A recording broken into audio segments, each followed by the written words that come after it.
Hello everyone. आज 11 मई है और इंडियन एक्सप्रेस का एक आर्टिकल हम डिस्कस करेंगे। यह आर्टिकल है वर्चुअल डिप्लोमेसी।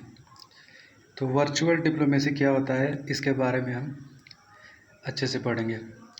वैसे आपको वर्चुअल डिप्लोमेसी समझने से पहले ये समझना चाहिए कि डिप्लोमेसी क्या होता है।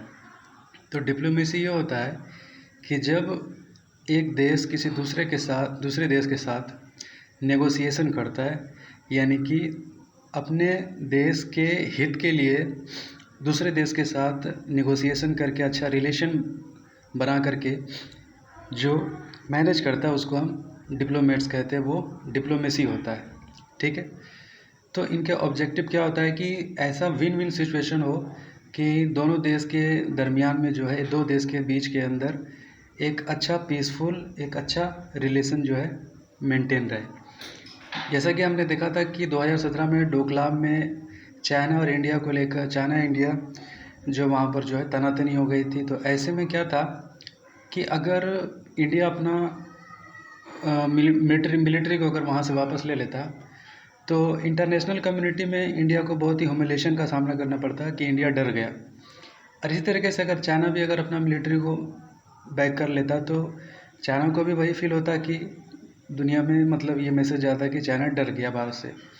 तो इस तरीके से क्या होता है कि एक डिप्लोमेसी होती है कि बैक चैनल टॉक होता है कि आपस में बैठ कर के सिचुएशन को हैंडल कर लेते हैं और इस तरीके से दोनों विन विन सिचुएशन होता है। स्थिति ये होती है कि दोनों को साइमल्टेनियस एक साथ कहा जाता है कि आप अपना अपना जो है फोर्स मतलब वहाँ से हटा लीजिए, और इस तरीके से ये चीज़ डिप्लोमेट काम करते हैं।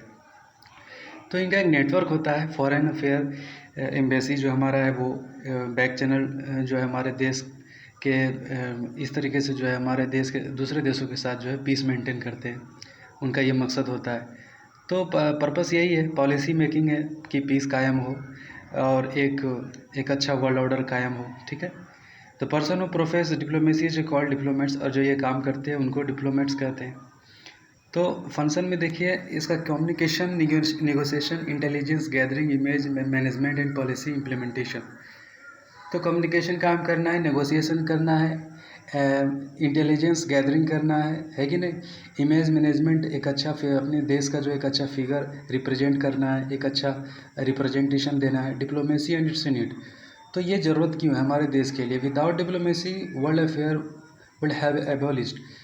देखिए जब दो देश के बीच में जब बातचीत नहीं होगा, टॉक नहीं होगा, ये बैक जब पता नहीं चलेगा कि एक देश दूसरे हमारे देश के बारे में क्या क्या सोच रखता है, वो हमारे लिए क्या मतलब थॉट प्लानिंग है, क्या उसका चल रहा है। तो इस तरीके से तो क्या होगा कि वर्ल्ड ऑर्डर जो है ठीक से पीसफुल मेंटेन नहीं हो पाएगा। ये बहुत इंपॉर्टेंट है डिप्लोमेसी, ठीक है। इंटरेक्शन एक दूसरे के साथ, organisation might have not exist then averting war and yield growth and development in between cooperating countries।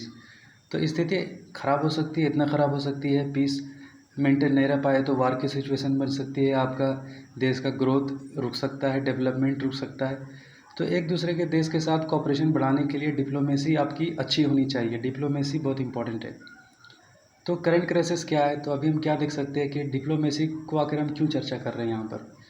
तो क्राइसिस ये है कि अभी कोविड-19 पेंडेमिक की वजह से डिप्लोमेसी, जिस तरीके से हमारे डिप्लोमेट्स दूसरे देश में जाकर के दूसरे देश के डिप्लोमेट के साथ टॉक करके हमारे सारा जो कुछ भी अपना डिप्लोमेट्स जो भी काम करते हैं वो सारा का सारा रुका हुआ है, ठीक है।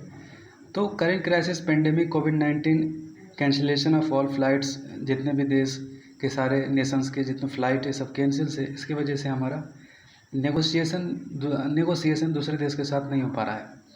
तो ये क्या होता है ना कि sitting across the table assessment political mood through the discussion, कि जब दो आदमी एक साथ टेबल टॉक करता है, एक साथ बैठ कर के बातचीत करता है, और एक आदमी जब वो फ़ोन पे बात करता है और एक आदमी जब वो मैसेजिंग पर बात करता है, तो ये तीनों तरीके से बातचीत के अंदर बहुत अंतर होता है। जब आप किसी से फ़ोन पर बात करते हैं, जब आप किसी से मैसेजिंग के थ्रू बात करते हैं, या फिर आप जब किसी से मिल करके बात करते हैं, ये तीनों तरीके से बात करने में बहुत अंतर होता है।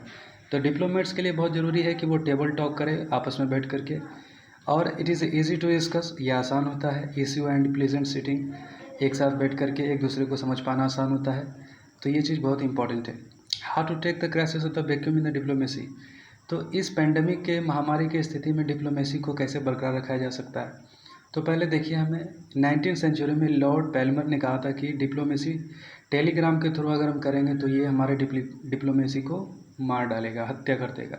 वही बात जो पहले हमने कहा कि आप एक दूसरे को ठीक से समझ नहीं पाएंगे, मिसअंडरस्टैंडिंग बहुत ही मतलब होने का गुंजाइश रहता है।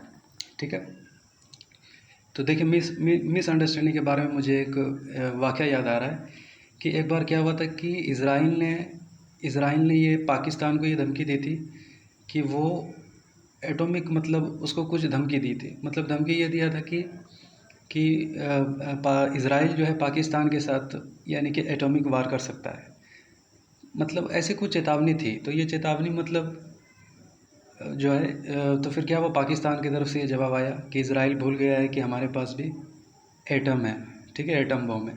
तो ऐसे में क्या हुआ कि देखिए आप, बाद में पता चला कि इज़राइल ने वो ऐसी कोई बात नहीं कही थी, वो न्यूज़ फेक था। तो क्या होता है कि देखिए बहुत ही मतलब फेक न्यूज़ और इस तरीके से जो है सिचुएशन डिप्लोमेसी में बहुत ही ख़तरनाक सिचुएशन बन सकता है। अगर डिप्लोमेसी नहीं होगी तो बैक चैनल टॉक नहीं होगा तो रिलेशन बहुत अचानक से ख़राब हो सकता है। तो 19वीं सेंचुरी में लॉर्ड पैनल ने कहा था कि जो डिप्लोमेसी आपकी टेलीग्राम से अगर आप करेंगे तो आप उसकी हत्या कर देंगे। But with the changing the time, जैसा कि समय बदल रहा है, foreign offices learn to work with new technology. आज दुनिया जो है न्यू टेक्नोलॉजी के साथ अपने आप को जो है काम करना, अपने आप को ढालना सीख रही है। Virtual diplomacy is physical presence of diplomats. तो अब देखिए, अब टू द पॉइंट हम बात करें, वर्चुअल डिप्लोमेसी होता क्या है कि वर्चुअल डिप्लोमेसी जब फॉरेन डिप्लोमेट्स जो है एक दूसरे को देख करके टेक्नोलॉजी के माध्यम से जो है अपना काम करने की कोशिश करते हैं, तो वर्चुअल डिप्लोमेसी है। Trapped as a opportunity the ongoing crisis become the opportunity to explore. तो ये एक अपॉर्चुनिटी भी है कि आप कोविड-19 जैसा सिचुएशन, जो पैंडेमिक जो पूरी दुनिया को महामारी के चपेट में लिया हुआ, ऐसी स्थिति में आप अच्छे से एक्सप्लोर कर सकते हैं इंटरनेट, या फिर जो हमारे पास जितना भी आईआईटी इंफ्रास्ट्रक्चर जो भी जितना भी जैसे भी मजबूत है, इसको और अच्छी तरीके से स्ट्रॉन्ग करके इस तरीके से जो है फिजिकल वर्चुअल डिप्लोमेसी कर सकते हैं। तो इससे क्या होगा, बहुत सारा फ़ायदा है। सेव टाइम बचेगा, वर्चुअल मैन पावर बचेगा। मैन पावर चूँकि कई सारे जो है लोग जो है उसमें मैन पावर लगता है, डिक्रीज फाइनेंशियल बर्डन, बहुत सारा पैसा भी खर्चा होता है। तो ये सब जो है अगर आप सेव कर पाएंगे, मतलब इस तरीके से हम एक्सप्लोर कर सकते हैं और इसको अच्छी तरीके से। इंडिया एंड वर्चुअल डिप्लोमेसी, तो इंडिया और वर्चुअल डिप्लोमेसी देखिए क्या है। तो इंडिया ने मतलब पिछला थोड़ा सा देख लीजिए कि इंडिया ने इस तरीके से वर्चुअल डिप्लोमेसी में किस तरीके से अभी एक्टिविटी किया है। जैसा कि हम जानते हैं कि सार्क लीडर के साथ जो है वीडियो कॉन्फ्रेंसिंग में बातचीत की गई थी, और Delhi also play G20 meeting इस तरीके से वो ऑनलाइन करने की बात कर रहे थे। नेम समिट ऑनलाइन करने की बात कर रहे थे। यूनियन मिनिस्टर ने भी बाकी सारे कमर्शियल ऑफिसर और इंडियन ऑफिसर के साथ जो है इस तरीके से इंगेज किया। एम्बेसीज भी का जो वीडियो कॉलिंग के थ्रू दूसरे देशों के साथ जो है इंगेज किया। तो इस तरीके से जो है भारत ने अभी कुछ इस तरीके से कोविड-19 पैंडेमिक की वजह से इस तरीके से जो है इस सिचुएशन को डाउन करने की कोशिश की है, मतलब काम को इस तरीके से हैंडल करने की कोशिश की है। तो चैलेंज क्या है इसके लिए, तो टेक्नोलॉजी देखिए हमेशा से आपके लिए चैलेंज ही बना रहता है। चैलेंज इस वजह से होता है कि कुछ ऐसी स्थिति बन सकती है जिसके वजह से छोटी सी गलती बहुत बड़ी उसका खामियाजा भुगतना पड़ सकता है। हैकिंग हो सकती है कि नहीं, आपका अगर सीक्रेट बातें अगर हैक हो जाए तो ये बहुत ही ख़तरनाक हो सकता है। जूम ऐप, जिसके बारे में अभी हमने हेडलाइन देखा था, ये बातें न्यूज़ में थी कि जूम ऐप सिक्योर्ड नहीं है, ये हैक्ड हो सकता है, और ये चैलेंज है हमारे लिए। तो इसके लिए हमें क्या करना चाहिए कि इसको एड्रेस करना चाहिए। इतने बड़े लेवल पर जब हम इस तरीके से काम करेंगे तो हमको ये चैलेंज को एड्रेस करना पड़ेगा, और अपना आईआईटी इंफ्रास्ट्रक्चर मजबूत करना पड़ेगा, और हमारे रिसर्चर जो है उसको फंडिंग करना पड़ेगा, जितने भी हमारे ऑर्गेनाइजेशन हैं। तो ठीक है, थोड़ा बहुत मैं अटक गया, लेकिन फिर भी अच्छी तरीके से आपको समराइज़ करके ये टॉपिक मैंने आपको बता दिया, और उम्मीद है आपको समझ में भी आया होगा। इसको दूसरों तक शेयर कर दीजिए। Thank you.